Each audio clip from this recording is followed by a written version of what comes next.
Ito pala yung magandang tanong. Ano ba yung tunay mong pangalan? Sasabihin ko dito sa camera, doon may nung pangalan. Siyempre, screen name mo yun eh. Bugoy na Koy-Koy. Yeah. Ano yung pangalan mo? Magandang bugoy na koy na lang ang alam nila. Baka maghalongkat-halongkat pa sila. Actually, alam na nila yun eh. Yung mga matagal ko na Mga OG. nakikinig sa akin. Alam nila yun eh. Nag-leak na yun eh. Pero tinatago mo siya sa public. Hindi ko tinatry itago. Hindi ko naman parang tagong-tago siya. Baga, ewan po. Mas okay lang din na... Makilala ka as Bugoy na Koy-Koy. Alam mo ba ang totoong pangalan ni Snoop Dogg? Ano? Hindi mo rin alam. Hindi. Okay. Gets.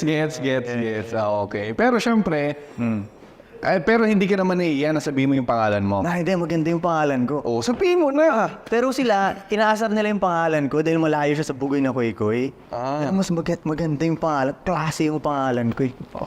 Klase. Kaya ko silang maghalungkat. Sige. Hindi, bulong mo na lang kayo. Bulong mo sa akin. Yung mic nandito.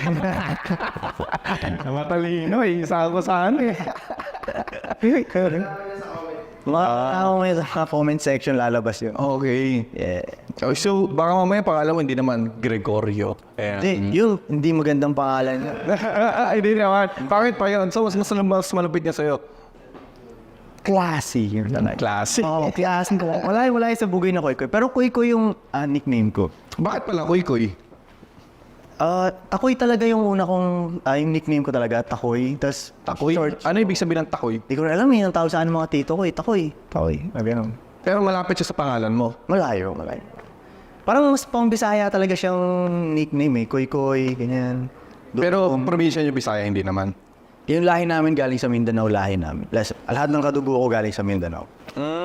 Okay. So yung takoy, yung ano mo, yung palaga mo, tapos ginawa ng Koy-Koy. Ano naman yung bugoy? Bugoy, nirhyme ko lang yung talaga yun sa koy-koy. Bugoy, ang ibig sabihin nun sa Bisaya, parang makulit na bata. Bad boy, parang ganun siya. So, nung panahon na nag-iisip ako ng rap name ko, gusto ko lang yung kaklik-klik, yung mapapaklik ka. Ba't ganun? Simula lang nun, naging ganun na yung pangalan mo, yung nagsisimula ka na mag-rap. Okay, nag-isip na ako ng rap name. So, bugoy na koy-koy.